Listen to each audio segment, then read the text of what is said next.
आहा, मस्त चमचमीत अशी ही प्रणिताज रेसिपीमध्ये व्हेज कोल्हापुरी बनून तयार झालेली आहे। हिचा रंग बघू शकता, हिचं टेक्स्चर बघू शकता। आहा, क्या बात आहे! अफलातून अशी ही व्हेज कोल्हापुरी बनून तयार होते। तुमच्यासुद्धा तोंडाला पाणी सुटलं ना? चला मग झटपट असे भाज्या कट करायला घ्या पटापट।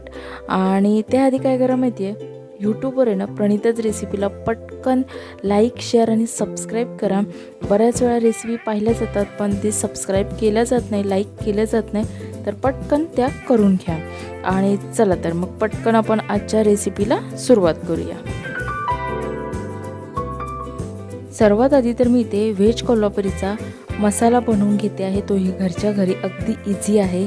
1 चमचा इथे मी जिरं घेते आहे, काळी मिरी अर्धा चमचा, लवंगा 7-8 घ्यायच्या आहेत, धने 1 चमचा घ्यायचा आहे, पांढरे तीळ 1 चमचा, मेथी इथे अर्धा चमचा घेऊयात, त्यानंतर खसखस 1 चमचा आणि हिरवी वेलची 2 घेतलेले आहेत आणि जावित्रीसुद्धा 2 घेतलेले आहेत, सुकं खोबरं 7-8 तुकडे घेतलेले आहेत आणि त्यानंतर लाल मिरची घेतलेली आहे, सुकी लाल मिरची 5 इथे घेतलेले आहेत। जास्त तिखट हवी असेल ना त्याने 1-2 मिरच्या जास्त वाढवल्या तरी काहीच हरकत नाही आहे। मी कमी मीडियम अशी ही तिखटाचा मसाला बनवते, त्यामुळे 5 मिरच्या इथे घेतलेल्या आहेत। तरी ते खमंग असं अगदी लो गॅसवर मी इथे हे सुके मसाले भाजून घेतलेले आहे। आता थंड होण्यासाठी मी साईडला ठेवून देते आहे। आता थंड झालेले हे सुके मसाले आहेत ते मिक्सरच्या भांड्यामध्ये काढून घेतलेले आहेत। आता पाणी न घालता मिक्सरला आपण याची फाईन पावडर बनवून घेऊयात। तरी ते मिक्सरला मी हा मसाला लावून घेतलेला आहे, तुम्ही बघू शकता। मस्त असा हा घरच्या घरी व्हेज कोल्हापुरी मसाला बनून तयार झालेला आहे। आता हा मसाला आपण साईडला थोडा वेळ ठेवून देऊयात आणि भाज्या घेऊयात। तरी ते पॅन गरम करून त्यामध्ये 1-2 चमचे तेल गरम करून घ्यायचं आहे आणि त्यामध्ये अर्धी वाटी मटार घालून घेऊयात आणि त्यानंतर अर्धी वाटी फ्लॉवर, अर्धी वाटी फळसबी, अर्धी वाटी गाजर आणि 1 शिमला मिरची कट करून घेतलेली आहे। तिला सगळ्या भाज्या कट केलेल्या आहेत त्या तेलामध्ये आपल्याला फ्राय करून घ्यायच्या आहेत। तरी ते मी 3 ते 4 मिनिटं ह्या भाज्या हलक्या फ्राय करून घेतलेल्या आहेत, तुम्ही बघू शकता। आणि आता यामध्ये घालूयात 9-10 काजूचे तुकडे, आवडीनुसार कमी जास्त करू शकता, काहीच हरकत नाही आहे। आणि ह्या भाज्या पुन्हा एकदा फ्राय करून घेऊयात। तरी ते मी हलक्याशा पुन्हा टोटल 5-6 मिनिटं या भाज्या फ्राय करून घेतलेल्या आहेत, साईडला ठेवून देते। आता पॅनमध्ये मी इथे 2 चमचे तेल गरम करून घेतलेलं आहे, त्यामध्ये 2 उभे पातळ चिरलेले कांदे घेतलेले आहेत, त्यामध्ये 9-10 लसूण पाकळ्या, अर्धा ते 1 इंच आल्याचे तुकडे घेतलेले आहेत आणि हे कांदा आणि हे सगळे ना हलकंसं फ्राय करून घ्यायचं आहे। रंग हलकासा चेंज होईपर्यंत तुम्ही बघू शकता हलकासा कांद्याचा रंग चेंज झालेला आहे। आता यामध्ये घालूयात बारीक चिरलेले 2 टोमॅटो आणि 8-9 काजू घालूयात, अख्खे काजू घेतलेले आहेत। काजूमुळे ना ह्याची जी पेस्ट आपण जी बनवतो ना ती छान दाटसर अशी बनवून तयार होते, त्यामुळे मी शक्यतो घालते। तर इथे हलकासा टोमॅटो परतून घेतलेला आहे। आता यामध्ये अगदी थोडंसं पाणी घालून घेते आहे, जास्त पाणी घालत नाही आहे मी, आणि हे छान असं 3-4 मिनटं शिजवून घेणार आहे। तर इथे तुम्ही बघू शकता पाणी यामधलं पूर्णपणे आटून केलेलं आहे। आपला कांदा टोमॅटो छान शिजून तयार झालेला आहे। गॅस बंद केलेला आहे मी। आता हे थंड होण्यासाठी साईडला ठेवून देऊयात। थंड झालेले वाटण मी इथे मिक्सरच्या भांड्यामध्ये काढून घेतलेलं आहे। आता यामध्ये घालूयात पनीरचे 2 तुकडे, कमी जास्त घालू शकता। आता हे मिक्सरला छान बारीक याची पेस्ट करून घेऊयात। इथे मी पाणी अजिबात न वापरता ही पेस्ट बनवून आपली घेतलेली आहे, तुम्ही बघू शकता। आहा, मस्त असं हा वाटण आपलं हे तयार आहे। तर आता आपण काय करूया, इथे तेल कढईमध्ये मी गरम करून घेतलेलं आहे, 2 ते 3 चमचे घ्यायचं आहे आणि त्यामध्ये 200 ग्रॅम पनीर मी इथे घेतलेला आहे, तो हलकासा आपल्याला फ्राय करून घ्यायचा आहे। तुम्ही तुमच्या आवडीनुसार हा पनीर कमी जास्त करू शकता। मी इथे 200 ग्रॅम घेतलेला आहे आणि जास्त वेळ आपल्याला हा फ्राय करायचा नाही आहे, 2 ते 3 मिनिटं हा फक्त फ्राय करून घ्यायचा आहे। जास्त फ्राय केला तर तो चिवट होऊन जाईल।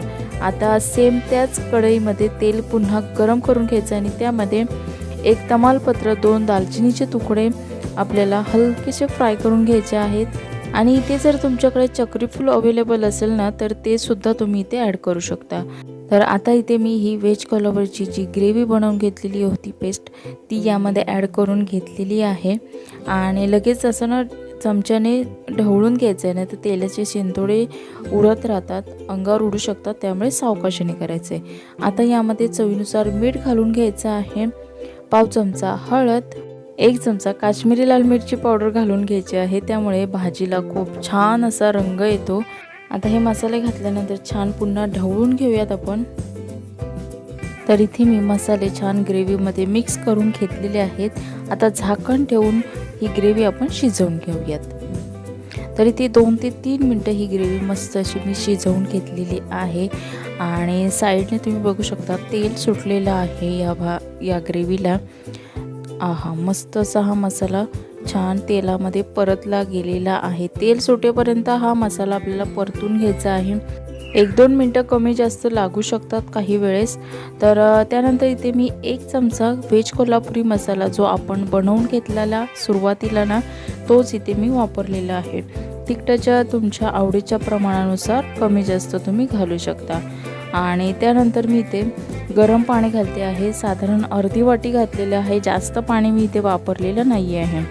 तर हे छान मिक्स करून घेऊया, एकजीव करून घेऊया ग्रेव्हीमध्ये. आणि ग्रेव्हीचा रंग बघा आणि शाईन किती आलेली आहे ग्रेव्हीला तुम्ही बघू शकता. आता यामध्ये मगाशी ज्या फ्राय करून घेतलेल्या भाज्या आहेत त्या घालून घ्यायच्या आहेत या, आणि पनीरसुद्धा घालून घेतलेला आहे मी फ्राय केलेला. तर भाज्या आहे ना ऑलमोस्ट आपल्या 70% 60% शिजून तयार झालेल्या आहेत, त्यामुळे पनीरसुद्धा मी इथे एकत्रच घातलेलं आहे यामध्ये. आणि ही भाजी आहे ना आता 3 ते 4 मिनटात भाजी मस्त आपली बनवून शिजून तयार होणारी आहे. झाकण ठेवून आपण शिजवून घेऊया भाजी. क्या बात आहे. हा जो स्मेल येतोय ना भाजीचा अप्रतिम येतो आहे. आणि तुम्ही भाजी बघू शकता मस्त आपली तयार झालेली आहे. जवळपास मी 4 मिनटं ही भाजी शिजवून घेतलेली आहे झाकण ठेवून, आणि मध्ये एकदा दोनदा ढवळून सुद्धा घेतलेली आहे. तर आपली झटपट अशी व्हेज कोल्हापुरी बनवून तयार झालेली आहे. तुम्ही बघू शकता या भाजीचा रंग, टेक्स्चर अफलातून. अगदी हॉटेलमध्ये ढाब्यामध्ये मिळते तशी ही व्हेज कोल्हापुरी बनवून तयार झालेली आहे. बरं, ही व्हेज कोल्हापुरी खायची कशासोबत? तर ही व्हेज कोल्हापुरी चपातीसोबत खाऊ शकता, सोबत सलाड असेल तर अप्रतिमच. त्याचबरोबर तुम्ही नान रोटीसोबत सुद्धा ही व्हेज कोल्हापुरी खाऊ शकता. अशी ही मस्त चमचमीत अशी ही भाजी आपली बनून तयार झालेली आहे. अप्रतिम अशी या भाजीला चव आलेली आहे. मी मगाशीच बोलली होती ना, ही भाजी बघितल्यावर कोणाच्याही तोंडाला पाणी सुटतं, त्यामुळे पटापट भाज्या कट करायला घ्यायच्या आणि झटकेपट बनवायला घ्यायच्या आहेत. आता तर मला इथे राहत नाही आहे, मी भाजी आणि चपाती खायला घेते आहे. कारण एवढी सुंदर थाळी समोर असताना मी असं शांत बसणं शक्यच नाही, त्याच्यामुळे मी खायला सुरुवात करते. आणि तुम्हीसुद्धा या माझ्यासोबत भाजी आणि चपाती खायला. आणि ही जर व्हेज कोल्हापुरीची रेसिपी आजची जर तुम्हाला आवडली असेल तर माझ्या चॅनलला प्रणिताज रेसिपीला लाईक, शेअर आणि सबस्क्राईब देखील करा. आणि पुन्हा भेटूयात अशाच नवीन चमचमीत रेसिपीसोबत. तोपर्यंत धन्यवाद.